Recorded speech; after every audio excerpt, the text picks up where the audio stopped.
Halo adik-adik, ketemu lagi sama Kak Vivit. Kali ini Kak Vivit mau menceritakan dongeng Angsa dan Telur Emas. Pasti pada penasaran ya. Yuk kita simak.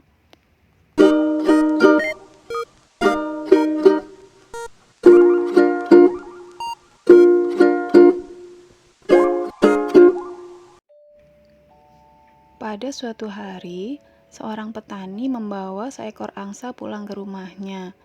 Esoknya, angsa itu mengeluarkan telur emas. "Angsa ajaib," kata petani. Ia segera membawa telur emas itu ke pedagang emas di pasar untuk mengetahui apakah telur tersebut benar-benar telur emas. "Ini emas murni," kata pedagang emas.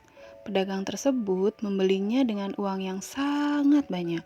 Sejak saat itu, angsa setiap hari mengeluarkan telur emas.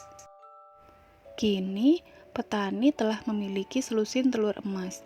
Namun, petani itu masih belum puas. "Aku akan kaya raya, tapi aku ingin angsa mengeluarkan lebih banyak telur emas setiap hari agar aku cepat kaya," kata petani. Setelah angsa mengeluarkan telur emas yang banyak dalam sehari, petani masih belum puas juga. "Angsa itu mengeluarkan banyak telur emas. Aku tidak akan menunggu besok. Aku ingin cepat kaya.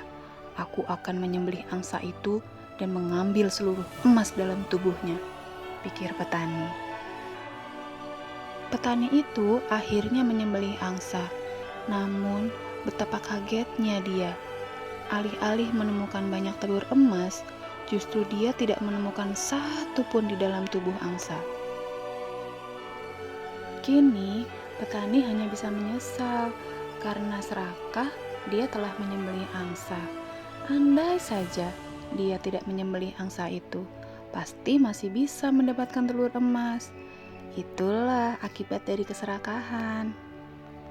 Dan akhirnya, petani itu sekarang sudah tidak lagi memiliki angsa yang bisa memberikannya telur emas dan hanya menyesali perbuatannya.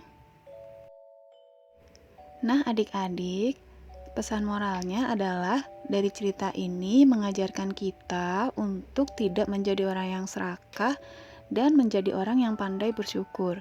Untuk meraih kesuksesan diperlukan kerja keras dan kesabaran. Orang yang serakah dan tidak sabar hanya akan mendapat kerugian.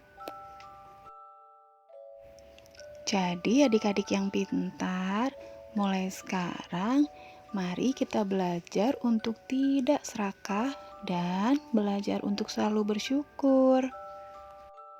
Karena seperti cerita tadi ya, keserakahan hanya akan membawa malapetaka dan penyesalan. Oke, adik-adik yang pintar, sekian dulu dongeng dari Kak Vivit untuk kali ini. Nanti kita akan ketemu lagi di banyak dongeng menarik lainnya. Jangan lupa belajar, patuhi orang tua, dan sampai jumpa lagi.